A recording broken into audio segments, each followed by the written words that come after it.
لبيك اللهم لبيك لبيك لا شريك لك لبيك إن الحمد والنعمة لك الملك لا شريك لك لبيك اللهم لبيك لبيك لا شريك لك لبيك إن الحمد والنعمة لك الملك لا شريك لك.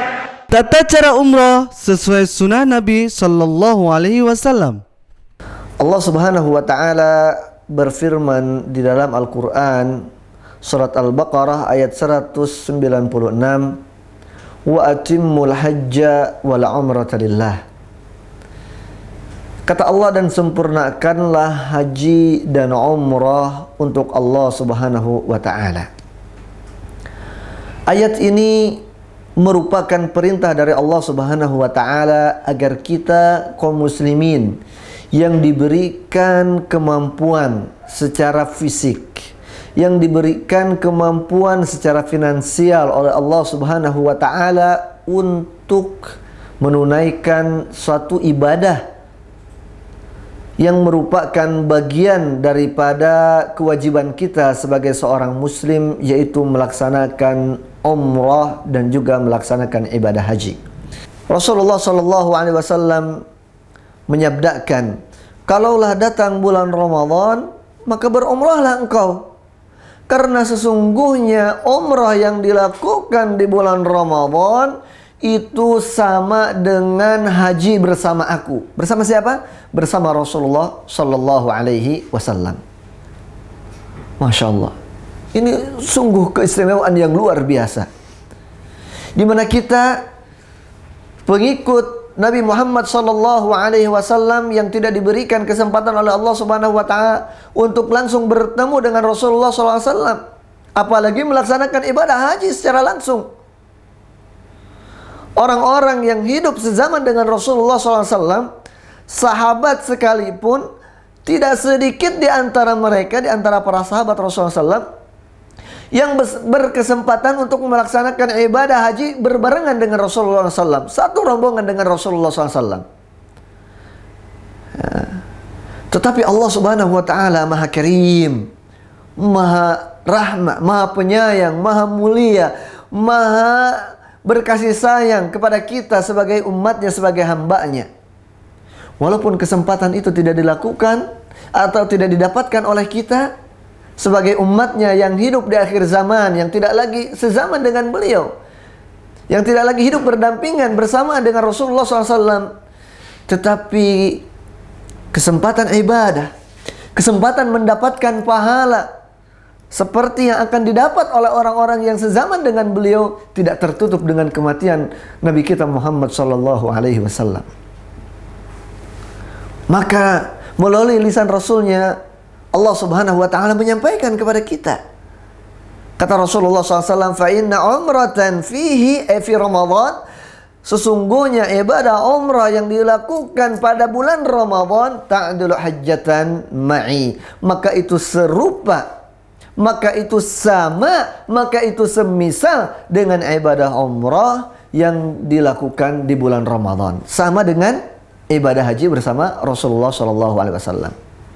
Maka apabila orang melakukan umrah di 10 hari terakhir bulan Ramadan ini, tentunya akan mendapatkan keistimewaan yang lebih dari kemuliaan 10 terakhir dari bulan Ramadan. Ya, namun demikian secara umum, secara global, bahwa orang yang melakukan umrah di bulan Ramadan, dia akan mendapatkan pahala seperti pahala ibadah haji. Bahkan dalam hadis yang sahih yang lain, juga dalam riwayat Bukhari dan Muslim, sama dengan melaksanakan haji bersama Rasulullah Sallallahu Alaihi Wasallam.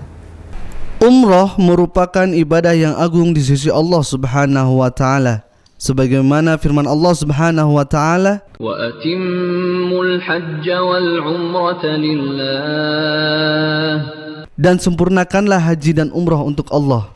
Surah Al-Baqarah ayat 196. Rasulullah sallallahu alaihi wasallam juga bersabda, qala Rasulullah sallallahu alaihi wasallam limra'atin min al-ansar, idza jaa Ramadan fa'tamiri فإن عمرة فيه تعدل حجة. أخرجه البخاري ومسلم. Jika datang bulan Ramadan, lakukanlah umrah, karena umrah di bulan Ramadan senilai haji bersamaku. Hadis riwayat Bukhari dan Muslim. Pakaian ikhram bagi laki-laki berupa 2 lembar kain ikhram yang berfungsi sebagai sarung dan penutup pundak.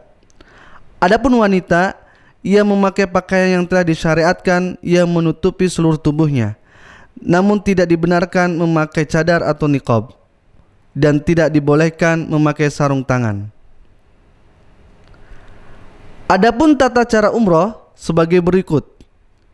Ikhram dari miqat. Apabila telah sampai di miqat, sebelum memulai ikhram disunahkan mandi dan membersihkan badannya.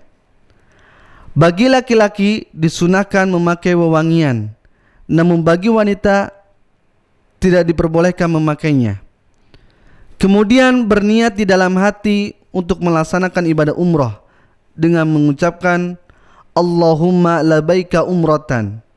Aku penuhi panggilanmu untuk memenuhi ibadah umrah. Lalu membaca talbiyah. Talbiyah ini dibaca sampai memasuki Masjidil Haram dan melihat Ka'bah. لبيك لا شريك لك لبيك إن الحمد والنعمة لك الملك لا شريك لك. Saat masuk di Masjidil Haram, dahulukan kaki kanan dengan mengucapkan doa masuk masjid. Allahumma aftah li abwaab rahmatik. Kemudian menuju ke arah Hajar Aswad untuk memulai tawaf. Selama tawaf, bagi laki-laki diharuskan ibtiba, yaitu menyarungkan kain ikhram di atas pundak kiri dan di bawah ketiak kanan, mulai awal tawaf sampai selesai. Tawaf dimulai di Hajar Aswad. Usap dengan tangan kanan, lalu cium jika memungkinkan. Tidak berdesak-desakan atau menyakiti seseorang. Saat menciumnya, mengucapkan Bismillahi Allahu Akbar. Apabila tidak memungkinkan, cukup mengusap dengan tangan kanan, lalu tangan itu dicium. Atau cukup dengan memberi isyarat sekali dengan tangan kanan serta mengucapkan Allahu Akbar tanpa diiringi dengan mencium tangan. Jadikan Ka'bah di sisi kiri, berjalan mengelilinginya sampai 7 putaran. 1 putaran dihitung dari Hajar Aswad sampai Hajar Aswad lagi. Bila telah sampai di Rukun Yamani, disunahkan mengusapnya dengan membaca Bismillahi Allahu Akbar. Bila tidak mengusap, tidak disunahkan memberi isyarat dan berjalan seperti biasa. Antara Rukun Yamani dengan Hajar Aswad membaca doa Rabbana atina fid dunya hasanah wa fil akhirati hasanah wa qina adzaban nar. Ya Allah Rabb kami, berilah kami kebaikan di dunia dan kebaikan di akhirat, dan lindungilah kami dari siksa api neraka. Pada 3 putaran pertama dalam tawaf umrah dan tawaf qudum disunahkan untuk ramel, yaitu berlari-lari kecil dengan langkah kaki yang berdekatan. Selama tawaf disunahkan memperbanyak zikir dan doa. Tidak ada doa tertentu yang diajarkan oleh Rasulullah SAW pada saat tawaf, kecuali yang dibaca di antara Rukun Yamani dan Hajar Aswad tadi. Bila telah selesai 7 putaran, akhirilah tawaf dengan mengusap dan mencium atau isyarat kepada Hajar Aswad sesuai perincian dari awal. Kemudian letakkan kain ikhram dalam keadaan biasa, yaitu menutup kedua pundak.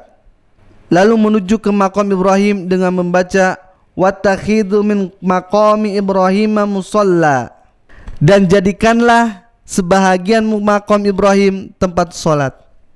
Lakukan solat 2 rakaat di belakang maqam Ibrahim dengan jarak agak dekat.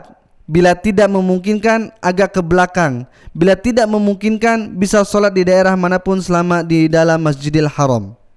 Setelah itu disunahkan menuju ke sumur Zam-Zam untuk meminum Zam-Zam, dan niatkanlah hajat yang diinginkan saat meminumnya. InsyaAllah akan dikabulkan oleh Allah Subhanahu wa taala.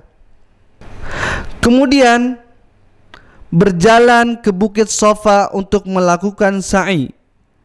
Saat menaiki Safa, membaca Inna Safa wal Marwata min sya'airillah. Sesungguhnya Safa dan Marwah adalah sebahagian dari syiar Allah. Lalu berdiri di Safa menghadap Ka'bah dengan mengangkat kedua tangan, mengucapkan Alhamdulillah wallahu akbar 3 kali, juga mengucapkan bacaan berikut ini. لا إله إلا الله وحده لا شريك له له الملك وله الحمد وهو على كل شيء قدير. Sebanyak 3 kali. Di sela-sela mengulang bacaan ini, berdoa sesuai dengan keinginannya. Lebih afdol doa diulang 3 kali.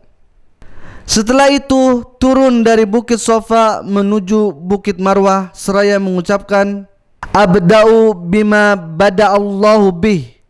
Aku memulai sebagaimana Allah memulai. Berjalanlah biasa sampai pada tempat isyarat lampu hijau, pertanda disunahkan lari-lari kecil di tempat itu sampai ke tenda lampu berikutnya. Lalu berjalan biasa lagi sampai ke Marwah. Dan ini dihitung sekali putaran. Sesampai di atas Marwah, menghadap ke arah Ka'bah dan mengangkat kedua tangan seraya membaca dan berdoa seperti ketika di Safa, lalu berjalan biasa ke arah Safa. Pada tanda lampu hijau lakukan lari-lari kecil sampai tanda berikutnya.